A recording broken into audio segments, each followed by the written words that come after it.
मणिपुंज सेवा संस्थान में मंगलमय चातुर्मास के दौरान महाश्रमणी गुरुमाता महासती श्री पुष्पवती जी, माताजी मारासा आदि ठाना 7 के सानिध्य में जिनवानी की धारा प्रतिदिन प्रवाहित हो रही है।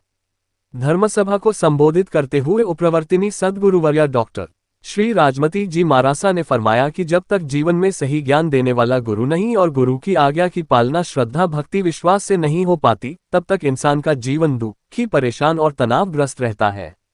खुशी और प्रेम जीवन की दुर्लभ दौलत है, परंतु ये तभी संभव है जब गुरु के वचन हितकारी लगे और वैसा ही जीवन बने।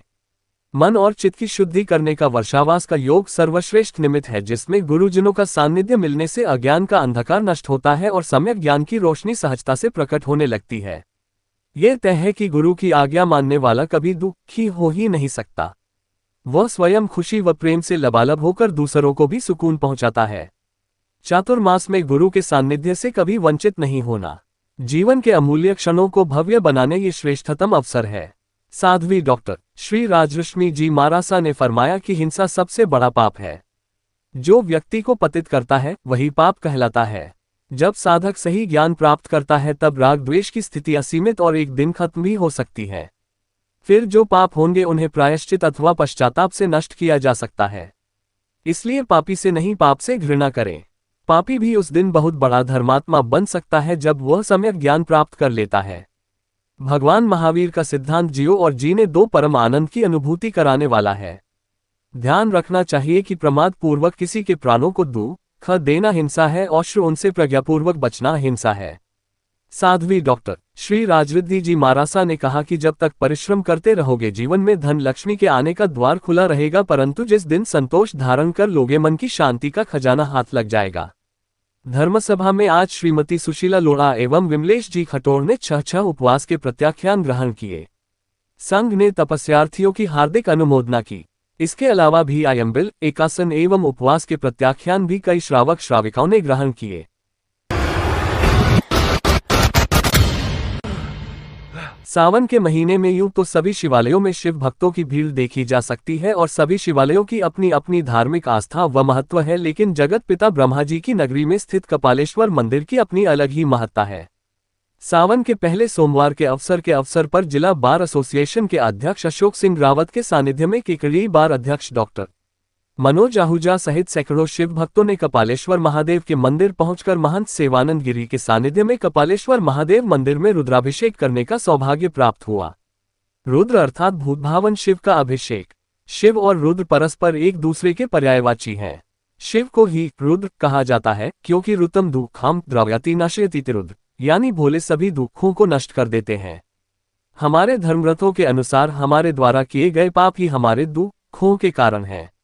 रुद्रार्चन और रुद्राभिषेक से हमारी कुंडली से पातक कर्म एवं महापातक भी जलकर भस्म हो जाते हैं और साधक में शिवत्व का उदय होता है तथा भगवान शिव का शुभाशीर्वाद भक्त को प्राप्त होता है और उनके सभी मनोरथ पूर्ण होते हैं। ऐसा कहा जाता है कि एकमात्र सदाशिव रुद्र के पूजन से सभी देवताओं की पूजा स्वतः हो जाती है। इस मौके पर महंत सेवानंद गिरी ने उपस्थित शिव भक्तों को कपालेश्वर महादेव मंदिर की महिमा व पौराणिक इतिहास की जानकारी दी। आइए सुनते हैं महंत सेवानंद गिरी के मुख से।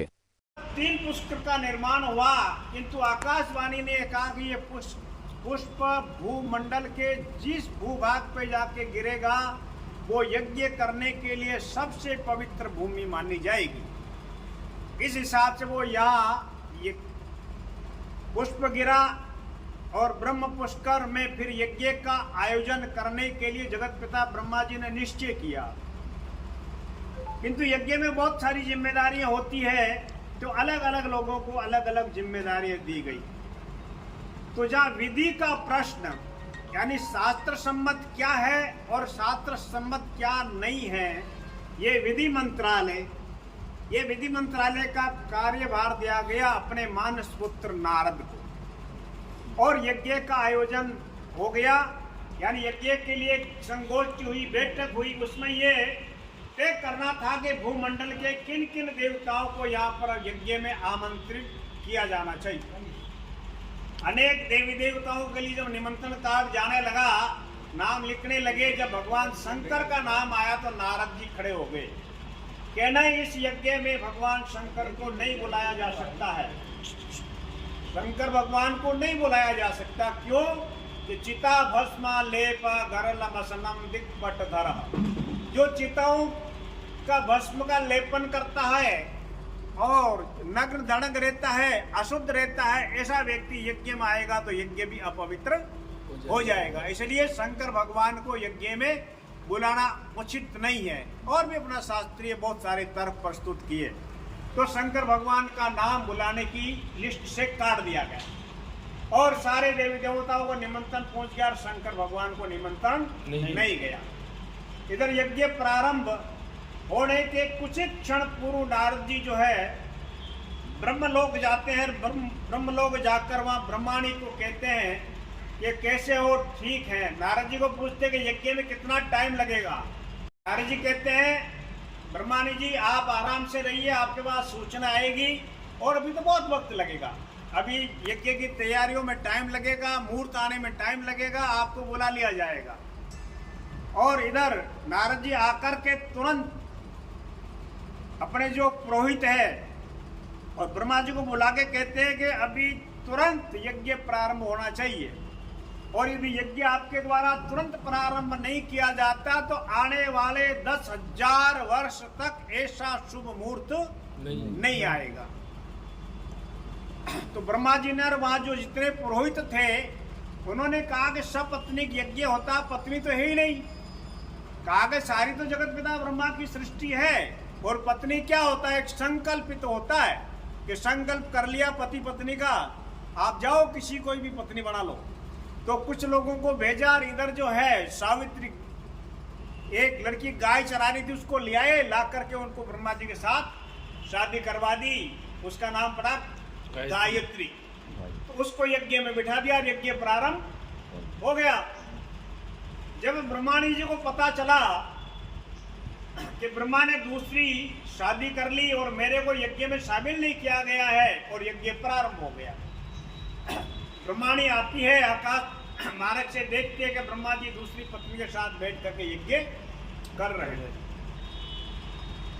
वो ब्रह्मा जी पे नाराज होकर श्राप दे देती है कि तुमने मेरे साथ धोखा किया, आज भूमंडल में तेरी कोई पूजा नहीं करेगा, कोई तेरे मंदिर नहीं बना सकता, यदि कोई मंदिर बनाएगा पूजा करेगा तो उसकी मृत्यु हो जाएगी। इस प्रकार का जब श्राप देने के पास बात सारे देवी देवताओं में कोलाहल मच गया, हाहाकार मच गया, तो सारे देवी देवता ब्रह्मांड से प्रार्थना करेंगे बहुत कठोर श्राप है, इसको आप वापिस लीजिए। तो ब्रह्माणी जी ने देवी देवताओं को प्रार्थना करने के बाद कहा कि श्राप तो वापिस नहीं ले सकती, किंतु इसकी एक सीमा बांध दे की पूजा होगी, किंतु पुष्कर के अलावा इस भूमंडल में कहीं भी ब्रह्मा की पूजा नहीं होगी। जो कोई मंदिर बनाएगा, पूजा करने का प्रयास करेगा, उसका पूरा पूरा अनिष्ट हो जाएगा। और वो नाराज होकर के पहाड़ी पे जाके बैठ गए, यज्ञ चलता रहा। उसके बाद नारद जी यहाँ से चलते हैं कैलाश पर्वत। कैलाश पर्वत में जाकर के नारायण नारायण करते हुए शंकर भगवान की समाधि खुलवाते हैं। वहाँ शंकर भगवान को कहते हैं भगवान प्रणाम, बड़ा अनर्थ हो गया। कि क्या हुआ कि जगत पिता ब्रह्मा पुष्कर में महायज्ञ का आयोजन कर रहे हैं, यज्ञ चल रहा है, आपको बुलाया ही नहीं। कि क्यों? ब्रह्मा जी आपको देवता नहीं मानते। जब निमंत्रण जा रहे थे तो मैंने अपने पिताजी से बहुत कहा कि आप शंकर भगवान को निमंत्रण भेजिए। उन्होंने कहा शंकर भगवान कोई देवता है जो उसको निमंत्रण भेजें, इसलिए आपके नाम का वहां कोई सिंहासन नहीं लगाया गया है। इसलिए मैं आपको सावधान करने आया हूं कि आपके देवत्व पर आप भी एक संहारक देवता हो, इस पे संकट खड़ा हो चुका है, इस पे प्रश्न चिन्ह लग गया कि आप देवता हो। इसलिए आप देखिए किस प्रकार आप व्यवस्था करते हो। यदि आपको देवता बन के रहना पड़ेगा तो रहना है तो आपको संघर्ष करना पड़ेगा।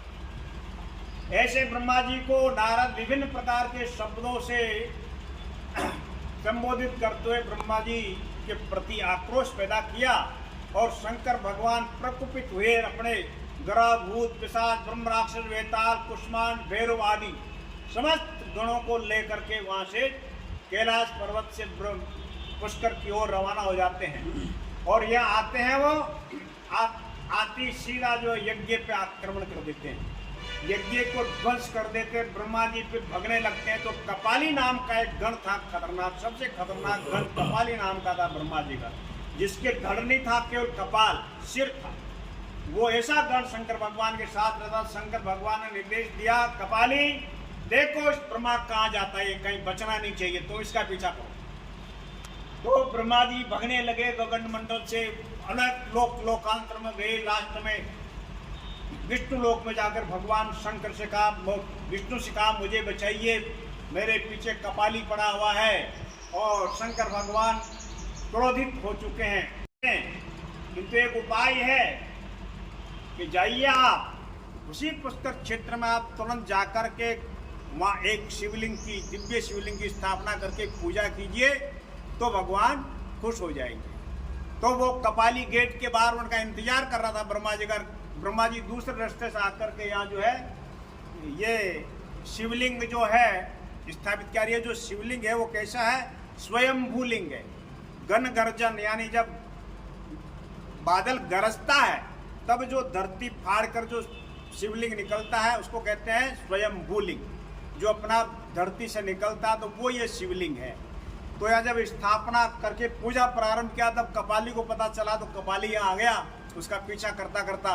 किंतु जब शंकर भगवान की पूजा कर रहे थे तो उसका क्रोध शांत हो गया और वो कपाली नाम का गण इसी शिवलिंग में समाविष्ट हो गया, इसलिए इसका नाम पड़ गया कपालेश्वर महादेव।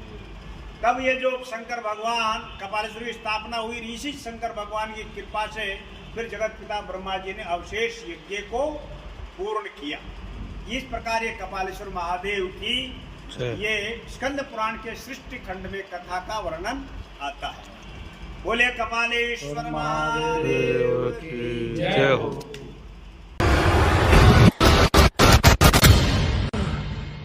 पवित्र सावन माह के पहले सोमवार को भारतीय जनता पार्टी शहर मंडल द्वारा घंटाघर स्थित निर्मलेश्वर महादेव मंदिर पर भगवान शिव के अभिषेक का कार्यक्रम रखा गया, जिसमें विधायक श्रीमान शत्रुघ्न गौतम ने भगवान शिव की विधिवत पूजा अर्चना व अभिषेक किया।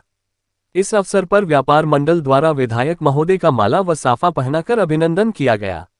विधायक महोदय द्वारा इस अवसर पर क्षेत्र की जनता के लिए सुख समृद्धि की कामना की। घंटाघर अभिषेक करने के बाद विधायक महोदय छगनपुरा स्थित शिव मंदिर पहुंचे, वहां पर भी उन्होंने पूजा अर्चना की और जलाभिषेक किया। उपस्थित भक्त जनों ने भगवान शिव के जयकारे के साथ अभिषेक में भाग लिया। इस अवसर पर मंडल अध्यक्ष रितेश जैन, नेता प्रतिपक्ष राजेंद्र चौधरी, उपाध्यक्ष अर्जुन सिंह शक्तावत, एडवोकेट रामदेव माली, महामंत्री केदार शर्मा, कैलाश चौधरी, रामबाबू सांगरिया, रमेश सांगरिया, लोकेश साहू, अनीता राठी, संजय बेनीवाल, धनराज नायक, रामपाल चौहान, चंद्रकांत बोयत, अटल शर्मा, बंटी माली, मुकुल जैन, गोपी लाल प्रजापति, अमन चौधरी, कृष्ण गोपाल टेले, जम्मू जैन, मधुसूदन वैष्णव, अमित जेतवाल सहित अनेक कार्यकर्ता उपस्थित रहे।